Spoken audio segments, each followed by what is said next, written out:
Doctor വരാൻ പറഞ്ഞിരുന്നു. ശാരികയുടെ scanning റിപ്പോർട്ടാണ് ഞാൻ നോയിക്കൊണ്ടിരിക്കുന്നത്. എന്തേലും കുഴപ്പമുണ്ടോ ഡോക്ടർ? കുഴപ്പമുണ്ട്.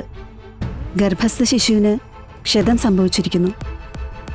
പൂർണ്ണ ആരോഗ്യ വളർച്ചയെത്തിയ ഒരു കുഞ്ഞായി ഒരുപക്ഷെ ജനിക്കാൻ സാധ്യതയില്ല. അയ്യോ ഡോക്ടറെ, ഇങ്ങനെ കാര്യങ്ങൾ തുറന്നു പറയേണ്ടി വന്നതിൽ എനിക്ക് സങ്കടമുണ്ട്.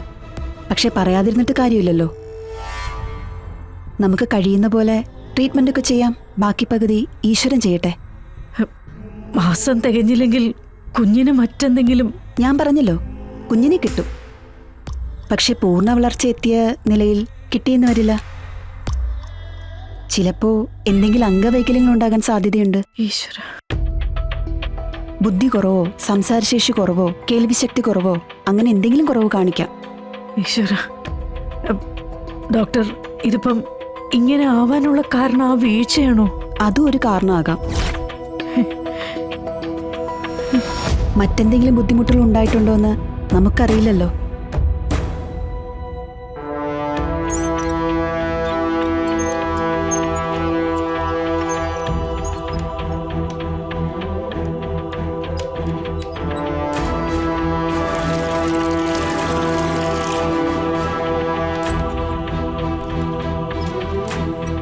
എടി ശ്യാമേ, ശാരി, രണ്ടുപേരും ഇത് എവിടെ പോയി കിടക്കുന്നാവോ?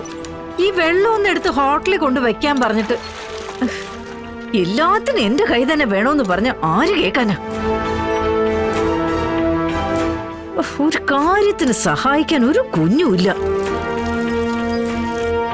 ഞാൻ കൊണ്ടുപോയി വെച്ചോളേ. എടി അവിടെ വെച്ചേ, ആ ശ്യാമ വന്ന് എടുക്കട്ടെ. പറയുമ്പോ രണ്ടുപേരും ചേർത്തല്ലേ അമ്മ പറയുന്നേ. ഞാൻ എടുത്തു വെച്ചോളാം. ശാരി, വെറുതെ വാശി കാണിക്കല്ലേ. ഇത് കുട്ടികളി അല്ല മോളെ. ഒന്ന് കാണിച്ചു നോക്കട്ടെ, എന്താ വരുന്നതെന്ന് നോക്കാലോ. പറഞ്ഞിട്ട് മനസ്സിലായില്ലെങ്കിൽ പിന്നെ വരുന്ന അനുഭവിക്കും. അല്ലാതെ ഞാനിപ്പോ എന്താ പറയാനാ?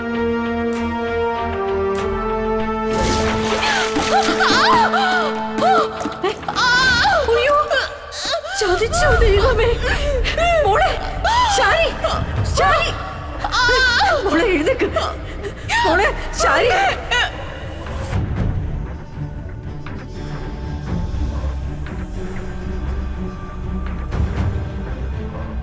ശാരദാമ്മേ, പേടിക്കേണ്ട കാര്യങ്ങളൊന്നുമില്ല. ഞാൻ തുറന്നു പറഞ്ഞേ ഉള്ളൂ. അതായത് സാധ്യത മാത്രം, അതും 50-50 ചാൻസ്. ഇത്തരം സന്ദർഭങ്ങളിൽ സങ്കടം ഈശ്വരനോട് പറയുക. അരുതാത്തൊന്നും സംഭവിക്കാതിരിക്കട്ടെ.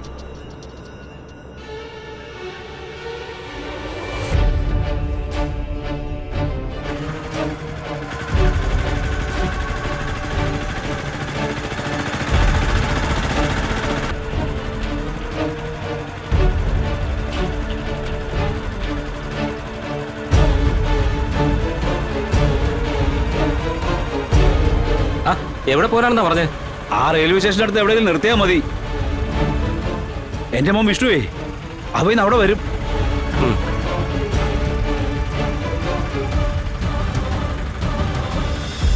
അവിടെ അവിടെ അവിടെ അവിടെ അവിടെ അവിടെ നിർത്തേ, അവിടെ നിർത്തേ, അവിടെ നിർത്തേ.